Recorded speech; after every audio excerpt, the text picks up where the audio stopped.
Whoa, whoa, whoa, it's Magic 4 Pro with all the Google shit you know. Okay, wait, I'm sorry. I promise that's all of the singing in this review. 100%, dead set. The Honor Magic 4 Pro has hit the UK and it costs a little less than £1,000, so it's almost as pricey as those Samsung and Apple flagships. But is it packed with enough innovative features and clever tech to make it a worthy purchase? Well, I've been playing with it for quite some time now. I had my SIM slapped in there full time for the last week using it as my personal handset. So here's my in-depth Honor Magic 4 Pro review with guaranteed no more singing. And for more on the latest and greatest tech, please do plug subscribe and ding that notifications bell. Cheers! So let's start in typically shallow fashion with how the Magic 4 Pro looks, and it does sport a mostly symmetrical design front and back, which definitely pleases my chaos-ridden brain.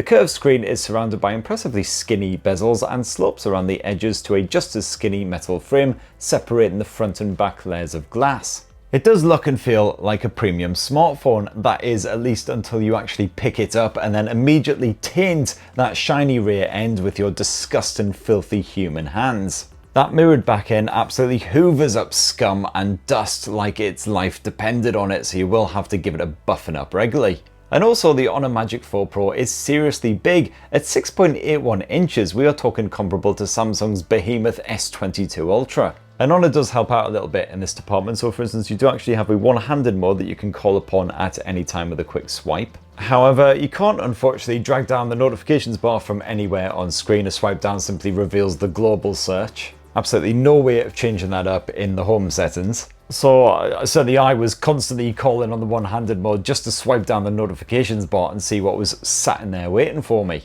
And the Honor Magic 4 Pro isn't just a big, heavy bastard, it's also slippery as out thanks to the shiny surfacing. So again, one-handed use, good friggin' luck. Gotta say though, this is definitely one seriously tough handset. It is a glutton for punishment. You can quite happily chuck it in your pocket with some keys, just bung it in a backpack with zero protection whatsoever. It'll be absolutely fine because this thing seriously still looks pristine once you do actually get the cleaning cloth out and give it a serious buffing. No scratches at all to speak of on that arse end, and you do have a pre-installed screen protector as well. And it's IP68 water and dust resistant to boot as well, which you kind of hope for from a premium smartphone these days.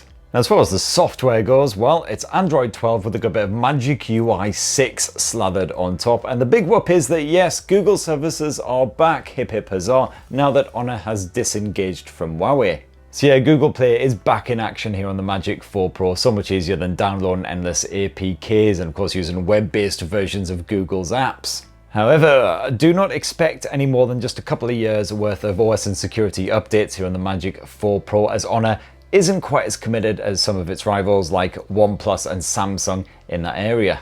Magic UI is okay, but personalization options are rather limited versus many other launchers, and also this phone comes packed with crapware, so you'll need to spend some time deleting all of that rubbish. But much better news when it comes to the ultrasonic in-display fingerprint sensor, one of the best around right now, almost as good as those on Samsung's Galaxy S22 phones. And that's backed here on the Magic 4 Pro by a dependable bit of face unlock action as well. And the reason that's so good is because you've got a secondary time of flight sensor alongside the primary selfie shooter, which is why this selfie blob is so bloody big. Now, Honor is also very proud of the fact that it's packed an independent security chip inside of the Magic 4 Pro, which stores all of your biometrics, your passwords, your tap and pay details, all of that really confidential stuff in an encrypted form. Not really sure why they've done this though, because the Snapdragon 8 Gen 1 chipset which powers this thing has exactly that same functionality. In fact, Snapdragon 800 series chipset's been doing this for absolutely years. Could be they're testing the waters for a future venture away from Qualcomm, could be they're simply flipping the bird to Qualcomm, who even knows, but it's a thing on this phone. What I am more concerned with on the Magic 4 Pro is the number of bugs and quirks that I've seen in my time with the phone so far. So for instance, when I first set it up, the likes of WhatsApp and Deezer wouldn't perform downloads or backups while connected to my Wi-Fi network because they claimed they were only connected to a mobile network. The only way around it was killing the mobile connection, and then it would perform all the backups and downloads over Wi-Fi as expected. Thankfully, that particular bug was squashed after just a couple of days, touch wood. And I've seen a few other little quirks as well, some of which I will mention later in this video.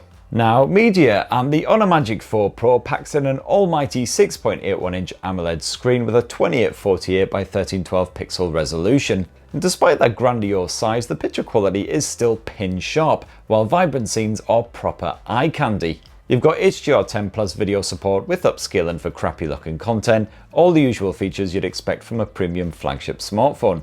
And the screen tops off at around 1000 nits when you are using it outdoors, so the visibility absolutely fine. And you got full control over the refresh rate as well. You can either manually set it to 60, 90 or 120, otherwise let the Magic 4 Pro decide on your behalf, and it can drop as low as 1 Hz as well because it is LTPO tech.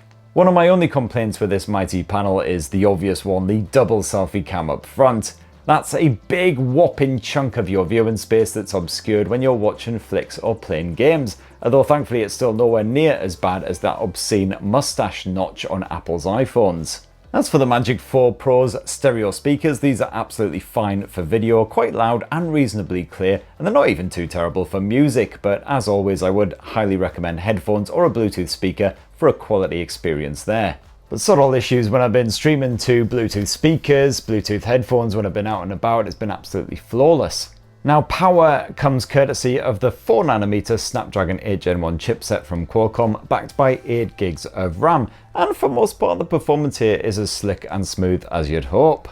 However, I have seen a few little issues with everyday shenanigans. For instance, the camera app is dreadfully slow at times. Sometimes switching camera modes from photos, video, vice versa, whatever, can take a matter of seconds, by which point your subjects probably got bored and wandered off if they're a kid or a cat. Although to be fair, that's likely just an optimization issue with the camera app rather than a problem with the actual everyday performance. Likewise, some of the UI animations are occasionally not quite as smooth and slick as you'd hope for. Sometimes pulling up the apps tray can be a little bit janky, for instance. Overall, the gaming experience is absolutely fine on the Magic 4 Pro though. The likes of Genshin Impact and other demanding Android titles are perfectly playable, even when you bump up the graphics settings, although I've got to say, more than half an hour or so on the likes of Genshin does get the Honor Magic 4 Pro a bit hot under the collar.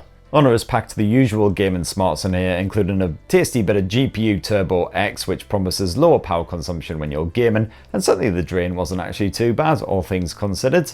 And while the battery life again isn't quite as strong as some of the Magic 4 Pro's biggest rivals, it's perfectly decent. I did make it to the end of most days with around 20% battery life left in the tank. That's generally with around sort of 5-ish hours of screen on time, plenty of podcast and audio streaming in the background as well. And thankfully this phone powers back up again in a jiffy when needed as well. You got support for Honor's 100 watt supercharge tech when you plug in a Type-C cable. Otherwise you've also got support for Honor's 100 watt wireless supercharge when you don't bung a cable in it. Of course, for that one you will need to chuck a bit of extra cash at Honor for its dedicated Qi wireless charger. And I gotta say as well, I did try using a couple of my own Qi wireless chargers with the Magic 4 Pro, and the performance there was a bit iffy. One of these chargers worked absolutely fine the first night I tried it, but the second night the Honor Magic 4 Pro powered up to about sort of 60%, and then it actually started draining charge as well, despite the fact that in the battery settings it claimed it was still charging. Just bung that one on the list of, again, yet more random bizarre behaviour. Now flip over the Honor Magic 4 Pro and you shouldn't have much trouble spotting the frickin' enormous camera setup, somewhat dramatically dubbed the Eye of Muse. This consists of several sensors, the primary one being a 50 megapixel effort that's absolutely fine for your everyday shenanigans despite the somewhat bizarre lack of image stabilization. The Magic can deal with testing conditions without soiling its drawers. Strong contrast generally isn't a problem at all. It's rare to see any kind of color bleaching, flaring or other light-based shenanigans. Photos are packed with finer detail and portrait pics come out beautifully as always. Honor phones have always excelled in that area and it's good to see that nothing's changed. I did see some blur in my test photos when I was shooting a living, breathing subject in more ambient light, but that complaint aside, my indoor shots generally came out well. We're talking sharp results, not much grain, and reasonably accurate colours once again on show. And when night falls, the Magic 4 Pro does a respectable job yet again. Of course, you've got that night mode on hand to brighten things up if you need to. The second camera sensor slapped on the back here is yet another 50 megapixel sensor, and this time it's an ultra-wide angle shooter, although apparently the Magic 4 Pro uses both the primary and the ultra-wide angle sensor to shoot those ultra-wide angle pics. Apparently that primary sensor is just used to enhance the overall quality. I'm not really sure how much difference this makes, to be honest. My ultra-wide angle test shots pack just as much fine detail as standard photos, but you do get darker results, so less accurate colours. At least it's always an option though if you need to fit more into frame.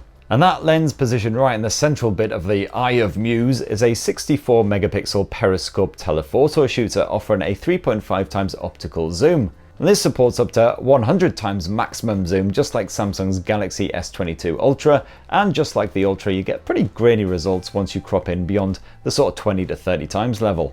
Plus, when you do zoom in that far, the lack of dependable image stabilization here means that that picture is going to be shaking all about the place on the screen, so good luck actually capturing a shot of what you want. And that was when I was completely sober too. I had no f***ing chance after a couple of pints of best. Still, it's a reasonably impressive telephoto shooter, and it certainly helps when you're shooting kids, wildlife, and of course just far away stuff. So far, so pretty good, but unfortunately when it came to shooting video on the Magic 4 Pro, I experienced some pretty dire problems. You can, in theory at least, shoot 10-bit 4K clips at 30 or 60 frames per second, but unfortunately when I was recording, the phone would occasionally freeze up on me, and this was the result. When it actually behaved itself, my footage usually looked and sounded great. But the juddery performance I experienced some of the times is a serious worry, especially for a flagship smartphone.